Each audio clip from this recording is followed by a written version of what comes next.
श्री सद्गुरु महाराज की जय। श्री सद्गुरु महाराज की जय। श्री सद्गुरु महाराज की जय। अब हम लोग श्रवण करते हैं संत शाही ज्ञान सागर से। साहिब से परिचय नहीं, पहुँचेंगे के ही ठौर। उपस्थित सत्संग प्रेमी महानुभावों, माताओं एवं बहनों, यहाँ महर्षि मेही आश्रम कुप्पा घाट भागलपुर में प्रत्येक रविवार को साप्ताहिक सत्संग अपराह्न काल में हुआ करता है। इसका एकमात्र उद्देश्य यही है कि इसके द्वारा जन साधारण ईश्वर भक्ति की आवश्यकता और उपयोगिता के बारे में ठीक ठीक जाने। हम सृष्टि के आदि काल से आवागमन के चक्र में पड़े हुए हैं और दिन रात त्रिविध तापों से संतप्त होते रहते हैं। इस दुख में आवागमन से छूटने के लिए ही ईश्वर भक्ति की आवश्यकता है। मानव जीवन के लिए ईश्वर भक्ति ही संसार में सर्वाधिक उपयोगी और कल्याणकारी है। इसलिए मात्र ईश्वर भक्ति ही हमारे जीवन का लक्ष्य होना चाहिए। परमात्मा भक्ति के मार्ग पर अग्रसर होने की इच्छा रखने वाले साधकों के लिए सर्वप्रथम आवश्यक है ईश्वर की स्थिति में अटूट विश्वास रखना और उसके स्वरूप की यथार्थ जानकारी। ईश्वर की स्थिति में अटूट विश्वास रखे बिना उसके प्रति हमारी भक्ति नहीं हो सकती और अगर उसके स्वरूप का बौद्धिक ज्ञान नहीं होगा तो हम अपने लक्ष्य पथ से भटक जाएंगे। बिना स्वरूप निर्णय के भक्ति करने वाले के लिए संत कबीर साहब कहते हैं, चलन चलन सब कोई कहे, मोही अंदेशा और साहिब से परिचय नहीं, पहुँचेंगे के ही ठोर। वास्तव में अगर हम पहुँच स्थान का यथार्थ ज्ञान नहीं हो तो आजीवन भटकते रहने पर भी उसकी प्राप्ति नहीं हो सकती, भले ही वह स्थान पाँव कोस दूर ही क्यों न हो। नाम न जाने गांव का, कोहो कहाँ को जाओ, चलते चलते युग गया, पाव कोस पर गाओ। संत कबीर साहब ईश्वर के होने के बारे में बात यह है कि अति प्राचीन काल से आ रही जिस वंश परंपरा की हम लोग ये करी है उसका आदि मूल क्या है। सबसे पहले का कोई एक अवश्य है जिससे वंश परंपरा चली और चलते चलते हम प्राणियों तक आई। संत महात्मा कहते हैं कि जो सबसे पहले का है वह एक ही है, अनेक नहीं। वही आदि कारण है और उसे ही धर्मशास्त्रों में परमात्मा कहकर जनाया गया है। संत कबीर साहब के विचार से जब सृष्टि नहीं बनी थी तब भी वह एक परम पुरुष जो मन बुद्धि और अन्य इंद्रियों की ग्रहण शक्ति से परे है उपस्थित था कि हे कबीर बिचारी के तब कुछ कीर्तन नहीं, परम पुरुष तहाँ आप ही अगम अगोचर माही। लगभग इस भाव को गुरु नानक साहब ने यूं व्यक्त किया है, तदी अपना आपो आप ही उपाया, न किछु ते किछु करी दिखलाया।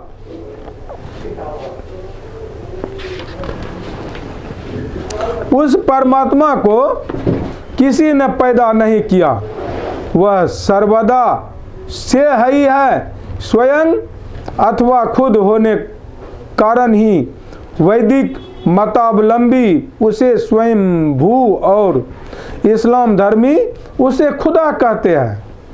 उसने नहीं कुछ सब कुछ कर दिखलाया, अर्थात अनेक विश्व ब्रह्मांडों की रचना कर डाली आधुनिक भौतिक विज्ञानवेत्ता पंच तत्वों से कुछ लिए बिना कुछ नहीं बना सकते, लेकिन वह परमात्मा ऐसा परम विज्ञानी है कि बिना कुछ के कुछ की सृष्टि कर डालता है। परमात्मा ने सब की रचना की, इसलिए वह सबसे पहले का और एक ही एक है।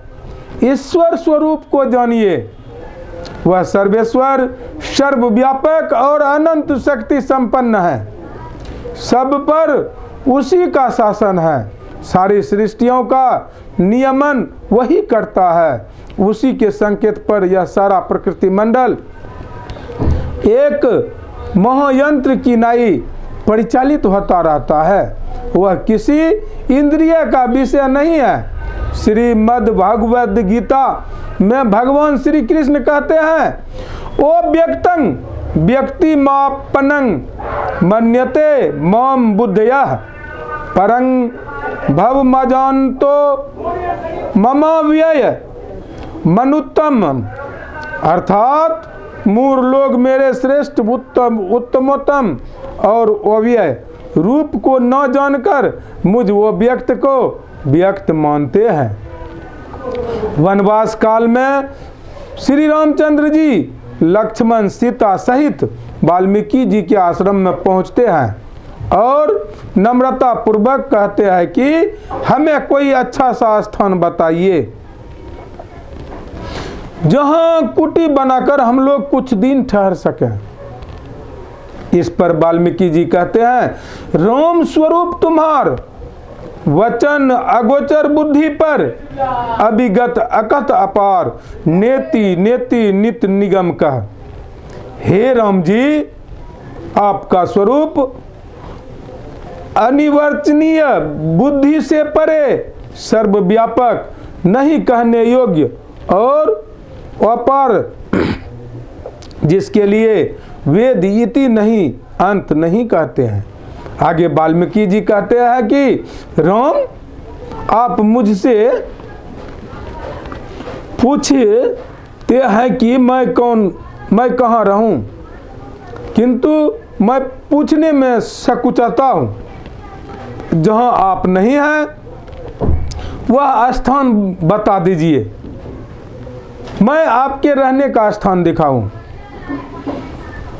पूछे हूँ मोही की रहूं कहाँ, मैं पूछत सकुचाऊं। जहाँ न होहू तह देहू कही, तुम ही देखाऊं ठाऊं। यहाँ वाल्मीकि जी अपने सामने खड़े दशरथी राम में व्यापक राम रूप को देख रहे हैं। उनका पंच तत्वों से निर्मित शरीर न तो सर्वव्यापक है और न नित्य ही। नर रूप तो राम के केवल माया है। वाल्मीकि जी उच्च कोटि के योगी थे। वे राम के तत्व रूप को वैसे ही देख रहे हैं जैसे कोई स्वर्णकार विक्रेता के स्वर्ण आभूषण के तत्व रूप सोने को देखता है।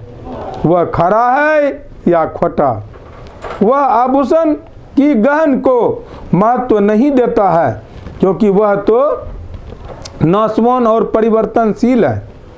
उसके सामने सोना ही सत्य है, इसलिए वह विक्रेता को सोने का ही मूल्य चुकाता है, ग्रहण का नहीं।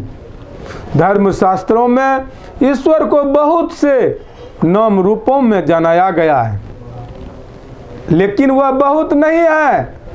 गोस्वामी तुलसीदास जी कहते हैं, चितब जो लोचन अंगुली लाए, प्रगट जुगल शशि तेहिब के भाए। जो आंख पर उंगली लगाकर देखता है उसको एक ही चंद्रमा के दो रूप मालूम पड़ते हैं। ठीक उसी प्रकार ज्ञान नेत्र पर भ्रम की उंगली लग जाने से निर्गुण ब्रह्म के अतिरिक्त सगुण साकार रूप भी परमात्मा के दरसते हैं। सारे नाम रूपों में रहते हुए भी वह परमात्मा नाम रूप नहीं है। परमात्मा के सत्य स्वरूप को जानना चाहिए। मोटे मोटे नाम रूपों में फंसे रहने से भक्ति पूर्ण नहीं होगी। अगुण, अरूप, अलख और अजन्मा प्रभु भक्तों के प्रेम बस सगुण रूप धारण करते हैं। अगुण अरूप अलख अज जोई, भगत प्रेम बस सगुण सोई। लेकिन सगुण रूप धारण कर परमात्मा सगुण रूप ही नहीं हो जाता, बल्कि वह जैसा रहता है वैसा ही रह जाता है। वह सगुण रूप में केवल लीला करता है। जिस प्रकार अनेक के वेश धारण कर नृत्य करने वाला नट जिस जिस व्यक्ति का पाठ अदा करता है वह वैसा वैसा ही भाव दिखाता है, पर वह खुद वही नहीं बन जाता। परमात्मा भी ठीक उसी प्रकार कभी राम रूप में तो कभी कृष्ण रूप में और कभी वराह, कच्छप, वामन आदि रूपों में आकर लीला कर जाता है। पर वह जिस रूप को धारण करता है वही नहीं हो जाता। भगत है तो भगवान प्रभु, राम धरेउ तनु भूप, किए चरित पावन प्रम, प्राकृत नर अनुरूप। जथानेकन वेश धरी, नृत्य करई नट कोई, सोई सोई भाव दिखावे, आपन होई न सोई। केवल मोटे ही मोटे रूपों में संलग्न व्यक्ति ठगा जाता है, उसके मनोविकार दूर नहीं होते हैं। घोर तपस्या करके मनु शत्रुपा ने भगवान विष्णु को प्रसन्न किया और उनके दर्शन किए, पर उनसे भक्ति न मांग कर तुच्छ सांसारिक मांग की, अर्थात पुत्र की याचना की। श्री राम के पिता दशरथ शरीर छोड़ने पर सुरधाम गए। सुरधाम जाने से कोई ऊंची गति में चला गया ऐसा नहीं कहा जा सकता।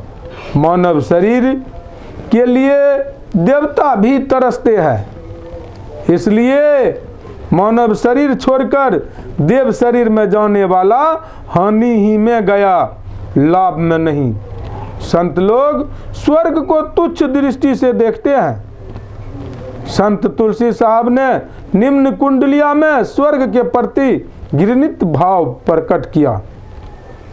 नर तन दुर्लभ देव को, सब कोई कहत पुकार, सब कोई कहत पुकार, देव देहि नहीं पावै, ऐसे मूर्ख लोग स्वर्ग की आस लगावै। पुण्य छीन सोई देव, स्वर्ग से नरक में आवे, भरमई चार खानी, पूज्य कहिता ही रिझावे। तुलसी संत मत तत गहे, स्वर्ग पर करे खखार, नर तन दुर्लभ देव को सब कोई कहत पुकार। मुदगल नामक एक ऋषि थे। वे कटे खेत से अनाज के दाने चुनते थे और उसी से अपनी जीविका चलाते थे। 14 दिनों तक वे दाने चुनते और 15वें दिन अपने यहाँ आए हुए अतिथि को भोजन कराकर आप पीछे भोजन करते थे। एक बार दुर्वासा जी उनके अतिथि बने। उन्होंने इनका सारा भोजन चट कर लिया। मुदगल ऋषि भूखे रह गए। मुदगल ऋषि ने पुनः 14 दिनों तक अनाज इकट्ठा किया और 15वें दिन जब खाने बैठे तब फिर दुर्वासा जी आ पहुँचे। इस बार भी मुदगल ऋषि को भूखा रहना पड़ा। दुर्वासा जी ने पत्तल में एक भी दाना नहीं छोड़ा, यहाँ तक कि पत्तल को अपनी देह में मलते चले गए। इस प्रकार दुर्वासा ऋषि प्रत्येक 15 दिन पर आते और उनका सब भोजन खाकर चले जाते। ऐसा 6 बार हुआ। मुद्गल ऋषि 3 महीने तक भूखे रह गए। 6ठी बार मुद्गल ऋषि से दुर्वासा ऋषि ने कहा, आप महान हैं। जिस क्षुधा अग्नि की शांति के लिए मनुष्य महान से महान पाप करने में भी संकोच नहीं करता, उस पर आपने विजय प्राप्त कर लिया है। इस प्रभाव से आप स्वर्ग जाइए। उसी समय स्वर्ग से विमान के साथ एक दूत उन्हें लेने आया। मुद्गल ऋषि ने दुर्वासा ऋषि से स्वर्ग की अच्छाई के बारे में पूछा। दुर्वासा ऋषि ने बताया कि वहाँ किसी चीज की कमी नहीं है, मात्र इच्छा से सब कुछ मिल जाता है। अप्सराएं खुश करने के लिए सदा बगल में खड़ी रहती हैं, टहलने के लिए नंदन कानन आदि है। फिर बुराई के बारे में पूछने पर दुर्वासा ऋषि ने कहा, स्वर्ग जाने वाले को पता रहता है कि इतने दिनों के बाद उसे स्वर्ग से गिरा दिया जाएगा, अतः वह हमेशा भयभीत रहता है और दिनों को उंगलियों पर गिनता रहता है। वहाँ सबसे बड़ा दुख यही है। अधिक पुण्य करने वाले को वहाँ अधिक सुख और कम पुण्य करने वाले को कम सुख मिलता है। वहाँ भी लोगों को ईर्ष्या द्वेष की अग्नि में जलना पड़ता है। मुद्गल ऋषि ने दुर्वासा ऋषि से कहा, मैं आपके ऐसे स्वर्ग को दूर से ही प्रणाम करता हूँ। मुझे ऐसा स्वर्ग नहीं चाहिए। मैं तो वह लोक जाना चाहता हूँ जहाँ से पुनः लौट नहीं पड़े और जहाँ सुख ही सुख हो, दुख नहीं। ऋषि दुर्वासा ने कहा, वह तो मोक्ष पद ही है जिसे ईश्वर भक्ति के द्वारा प्राप्त किया जा सकता है। उपर्युक्त कहानी से स्वर्ग सुख का भी दुख परिणामी होना और मोक्ष सुख का सर्वश्रेष्ठ होना सिद्ध होता है। इसके साथ ही अतिथि सत्कार का एक उच्च आदर्श देखने को मिलता है। हमारे पूर्वज अतिथि को देवता तुल्य समझते थे। खुद भूखे रहकर भी अतिथि को अपने दरवाजे पर से भूखा लौटने नहीं देना अपना परम कर्तव्य समझते थे। पर अफसोस की बात है कि आज हमारे हृदय से अतिथि सत्कार की भावना इतनी दूर हो गई है कि एक मुट्ठी अनाज के लिए दरवाजे पर चिल्ला रहे अतिथि देवता का स्वागत हम गालियों और कटु वचनों से करते हैं। यह प्रवचन दिनांक 28/9/1975 ईस्वी को महर्षि मेही आश्रम कुप्पा घाट भागलपुर बिहार में साप्ताहिक सत्संग के अवसर पर हुआ था। श्री सद्गुरु महाराज की जय। श्री सद्गुरु महाराज की जय। श्री सद्गुरु महाराज की जय।